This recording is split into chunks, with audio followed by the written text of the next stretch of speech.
ओम नमो भगवते वासुदेवाय नमः। नमस्कार दर्शकों, आप सभी को विजया एकादशी की बहुत बहुत शुभकामनाएं।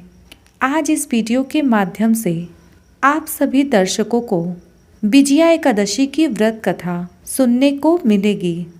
विजया एकादशी व्रत कथा स्कंद पुराण में वर्णित विजया एकादशी की कथा के अनुसार एक बार धर्मराज युधिष्ठिर जी ने भगवान से कृष्ण जी से कहा, हे प्रभु, अब आप मुझे कृपया करके फाल्गुन मास के कृष्ण पक्ष में पड़ने वाले विजया एकादशी के महत्व के बारे में बताइए। इस व्रत की क्या विधि है और इस व्रत के करने से किस पुण्य की प्राप्ति होती है और इस व्रत को सबसे पहले किसने किया था। तब भगवान श्री कृष्ण जी ने धर्मराज युधिष्ठिर से इस प्रकार कहा कि हे युधिष्ठिर, इस एकादशी का नाम विजया एकादशी है। इस व्रत को करने से निसंदेह ही विजय की प्राप्ति होती है और साथ ही इस व्रत के नियम का पालन करने से मनुष्य के सारे पाप ताप नष्ट हो जाते हैं। एक बार देवर्षि नारद जी ने जगत पिता ब्रह्मा जी से कहा कि हे ब्रह्मा जी, कृपया करके आप मुझे फाल्गुन मास के कृष्ण पक्ष की विजया एकादशी का व्रत तथा उसकी विधि बताने की कृपा करें। नारद जी की बात सुनकर परमपिता ब्रह्मा जी ने कहा कि हे पुत्र, विजया एकादशी का उपवास पूर्व के पाप तथा वर्तमान के पापों को नष्ट करने वाला है। इस एकादशी का विधान मैंने आज तक किसी से भी नहीं कहा, परंतु तुम्हें मैं बताता हूँ। इस एकादशी का व्रत करने से सभी मनुष्यों को विजय प्राप्त होती है। अब तुम श्रद्धा पूर्वक इस कथा का श्रवण करो। त्रेता युग में जब प्रभु श्री राम को 14 वर्ष का वनवास मिला, तब वह भ्राता लक्ष्मण तथा माता सीता सहित पंचवटी में निवास करने लगे। उस समय महापापी रावण ने माता सीता का हरण कर लिया। इस दुखद घटना से प्रभु श्री राम जी तथा लक्ष्मण जी अत्यंत दुखी हुए और सीता जी की खोज में वन वन भटकने लगे। जंगल जंगल घूमते हुए वे मरणासन जटायु के पास जा पहुँचे। जटायु ने उन्हें माता सीता के हरण का पूरा वृतांत सुनाया। उसके बाद जटायु भगवान श्री रामचंद्र की गोद में ही प्राण त्याग कर स्वर्ग की तरफ प्रस्थान किए। कुछ दूर आगे चलकर प्रभु श्री राम व लक्ष्मण की सुग्रीव जी के साथ मित्रता हो गई और वहां उन्होंने बाली का वध भी किया। श्री राम भक्त हनुमान जी ने लंका में जाकर माता सीता का पता लगाया और माता सीता से मिलकर प्रभु श्री राम जी तथा महाराज सुग्रीव की मित्रता का वर्णन सुनाया। माता सीता से मिलकर सब हाल जानने के बाद लंका से लौटकर हनुमान जी प्रभु श्री रामचंद्र जी के पास आए और अशोक वाटिका का सारा वृतांत कह सुनाए। सब हाल जान लेने के बाद श्री रामचंद्र जी ने सुग्रीव की सहमति से वानरों तथा भालुओं की सेना सहित लंका की तरफ प्रस्थान किया। समुद्र किनारे पहुंचने पर प्रभु श्री रामचंद्र जी ने विशाल समुद्र को घड़ियालों से भरा देखकर लक्ष्मण जी से कहा कि हे लक्ष्मण, अनेक मगरमच्छों और जीवों से भरे इस विशाल समुद्र को कैसे पार करेंगे।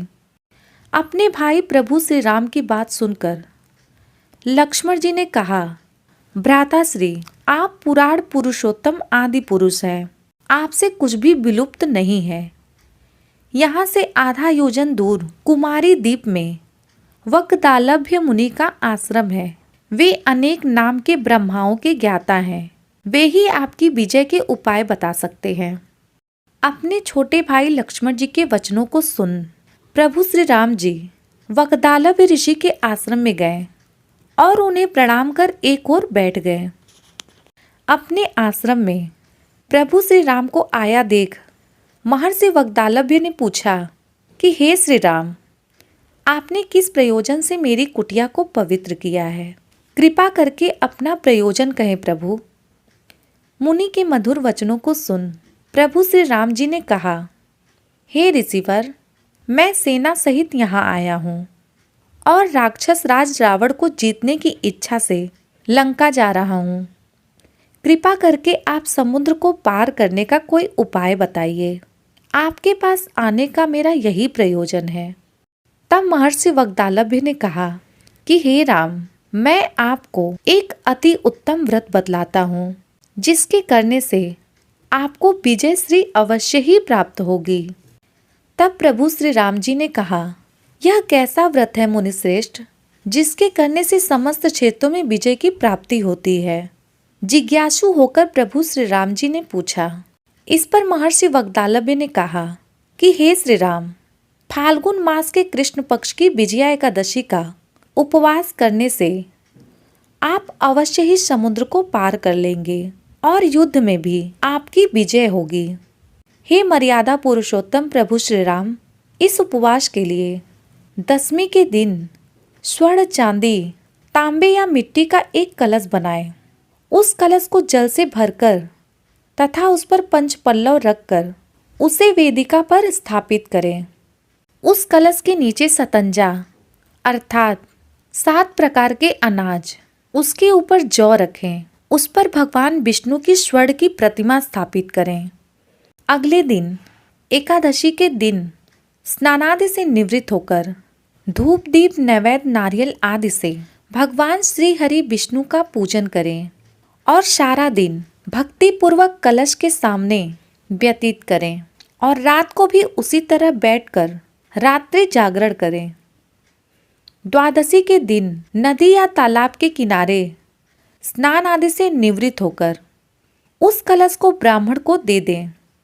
हे दशरथ नंदन, यदि आप इस व्रत को सेनापतियों के साथ करेंगे तो अवश्य ही विजय श्री आपको वरण करेगी। वाग्दालभ्य मुनि के वचन सुन प्रभु श्री रामचंद्र जी ने विधि पूर्वक विजया एकादशी का व्रत किया और इस एकादशी व्रत के प्रभाव से लंकापति रावण तथा राक्षसों के ऊपर विजय प्राप्त की। भगवान श्री कृष्ण कहते हैं कि हे युधिष्ठिर, जो भी मनुष्य इस व्रत को विधि विधान के साथ पूर्ण करेगा, उस मनुष्य की दोनों लोकों में विजय होगी। बोलो श्री हरि विष्णु भगवान की जय।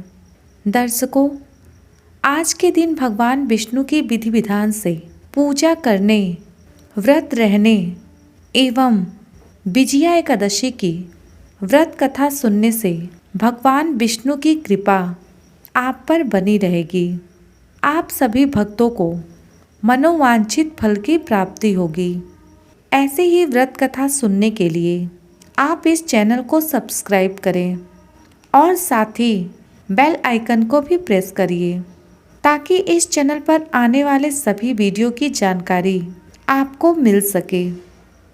इस चैनल पर आपको साप्ताहिक व्रत कथा, एकादशी एवं प्रदोष व्रत कथा और वर्ष भर में पड़ने वाले सभी त्योहारों की जानकारी और पौराणिक कथाएं सुनने को मिलती है। धन्यवाद।